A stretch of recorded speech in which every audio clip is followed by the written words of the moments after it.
YouTubers, welcome back to Desert Have a Garden. I am back in the kitchen today and I want to share with you another recipe, and I call this recipe Best Banana Bread, and I think you'll agree with me. It's simple, it has all the delicious moistness that you expect in a banana bread, it has the crisp caramelizing on the outer crust, and it is just super easy to make. No weird or exotic ingredients. But do you ever have these guys hanging around your kitchen? Some bananas that are a little bit too ripe and nobody wants to eat them? Well, I can tell you, as soon as there's even one freckle on them, my daughter won't even think about eating them. So we have some super ripe bananas here, and I hear that this is when you're actually supposed to eat them. When they're like black is when they have the most health benefits of all, but nobody's going to eat them just like they are. So we have to make them into something else. And right now, I don't want to waste anything, especially fresh produce. I don't want to go to the grocery store more than necessary. And so we're going to put these to use and not waste. I'm going to show you my super simple banana bread recipe. Let's get started. The first thing to do is to immediately preheat your oven to 350 degrees. Because this is a quick bread, it will be made quickly. So you want to get that oven nice and warm. And additionally, I like to put a pizza stone on the oven rack in order to keep the bottom of the bread from browning too quickly or getting burnt. So those are two things you want to do to get started. With your oven preheating, next you'll want to prepare your bread pan. And for this, I use a glass bread pan, and this is a little bit smaller size. I believe it's 8 by 3 or 8 by 4 inch size. It's smaller than what I use for a regular loaf of bread. And I take a little gob of butter onto a napkin. You can do it straight on your hand, either way, and just smear it all around and get it nice and greased up, so that you don't have any issues with the bread sticking to the pan when you're finished. The bread pan is prepared. Let's move on to our ingredients. In order to get our bananas ready for the recipe, you will want to crush them. And there's no better way to explain this other than to just go at it with a fork and smash them into a bowl. So you can see this is super ripe and falling apart. You just take the peels off and put them into a bowl.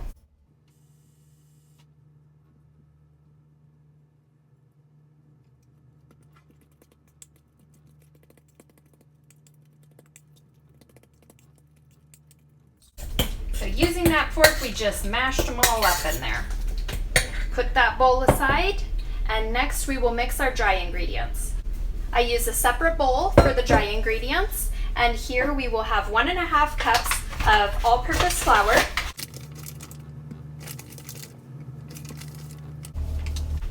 I'm using a 1/2 cup measurement there, so I used 3 of those. And next comes in 1 teaspoon of baking soda. There we go, 1 teaspoon of baking soda and a 1/2 teaspoon of salt. Using a fork, actually, you can just use a whisk or a fork. We're going to be using a whisk in a second, so you might as well use a whisk. Just go ahead and mix those ingredients together so that you don't get any spots in your bread that have a really salty spot, or baking soda kind of has that same salty flavor to it as well, and you don't want little patches of that. All right, set that aside, and next we will cream together our butter and sugar. Now I have creamed together the butter and sugar, so it was a 1/2 cup of unsalted butter and 1 cup of sugar. And you can see it's creamed together there. The lighting is kind of weird on that there, but you can do it by hand, but by golly, that's not something I'm interested in doing. And next we want to put in eggs, 2 eggs. And really using a mixer makes it a whole lot easier.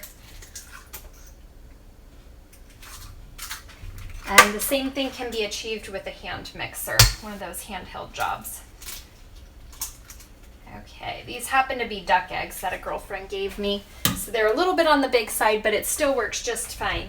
So you give it a couple mixes around with the eggs in there. Now they are incorporated. Tilt it up for you to view. And in goes the banana next. When I add the banana, I also add 1 teaspoon of vanilla.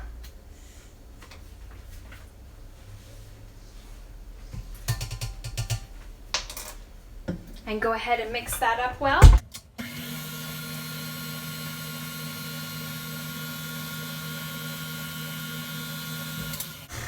Doesn't take long, but you may want to scrape down just to make sure that everything is getting incorporated. On the bottom, it looks like I have some of the sugar butter mixture that's stuck separately. There's a couple chunks of banana there, and that's okay. That just adds to little sweet patches within the mix. And now we will begin to add the flour. So I like to add half approximately and mix it, and then I will add the other half.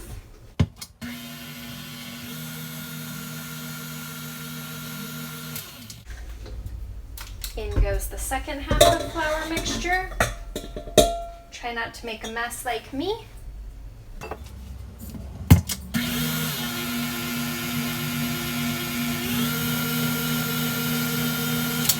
You really don't want to overmix this, so we'll just allow that to be good enough, except that I will go back with my spatula and mix in the extra little bits that were stuck to the side of the bowl. If your kids like to lick beaters, this is a good opportunity for that. I don't know about you guys, but I grew up on licking beaters. Eggs and all. I made it. I don't know, I assume everybody else will too. For the record, the FDA doesn't recommend doing that. So here I just mix in that last little bit of flour, and that is all it takes for your banana bread. And it is going to go into your greased bread pan and pour it right in there. But here is where you have the opportunity to add a little something special. If you like walnuts, add in a cup of walnuts. If you want to make it more like a dessert bread, add in a cup of chocolate chips. And to me, banana bread is already so sweet that I like to add the chocolate chips in order to make it really special. So about a cup. You can even do less if you prefer, but a cup will make it super nice and chocolatey, and those you just stir right in. Now we're ready to go into our pan. Let's pour the batter right into the bread pan.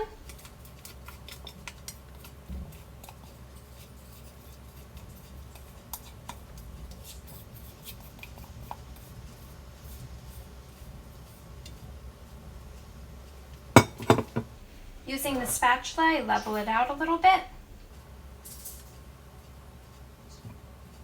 and wipe off the excess batter.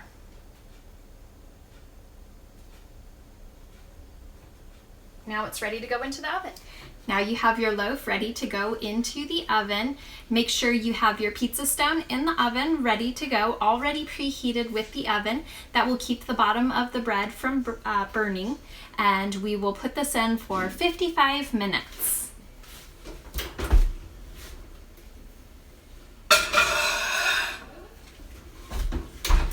I'll check back with you in almost an hour. After 55 minutes, my oven begins to beep at me, and we need to check this banana bread. A little bit of steam there on the camera.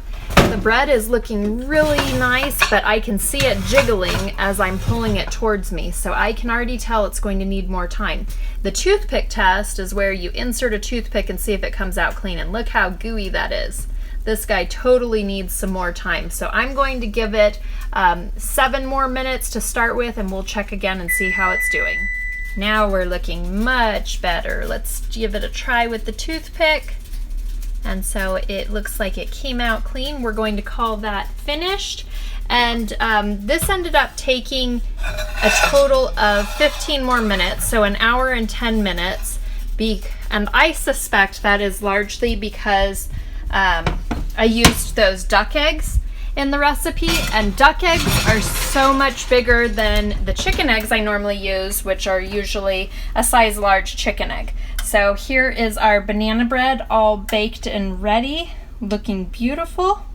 And we will allow it to cool a bit before I go ahead and slice into it. Our loaf of banana bread has cooled off a bit, and I was able to easily remove it from the pan because it had been greased, and so it just slid right out when I turned it upside down and set it here. Banana bread does not have to be completely cooled in order to cut into it, so feel free to slice into it right away and have a little taste. For this one, I don't need any taste testers because banana bread is definitely my number.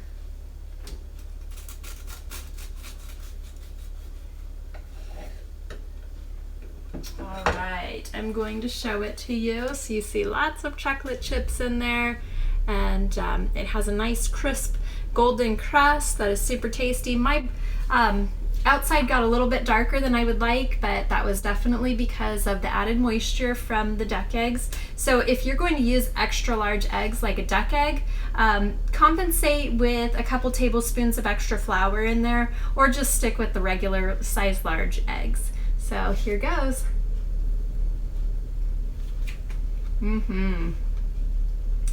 That's the good stuff.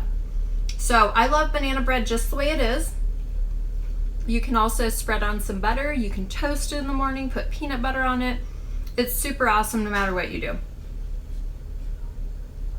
I hope you guys enjoyed this video. Give me a thumbs up if you did. This is a good recipe to keep on hand because Mother's Day is coming up soon, and you'll definitely want to show your mom some love, and this would fit the bill. Also though, if you stay tuned, I will be posting a video with a Mother's Day coffee cake recipe that you'll find super awesome as well. So I hope you guys enjoyed the video, and subscribe for more updates in the future.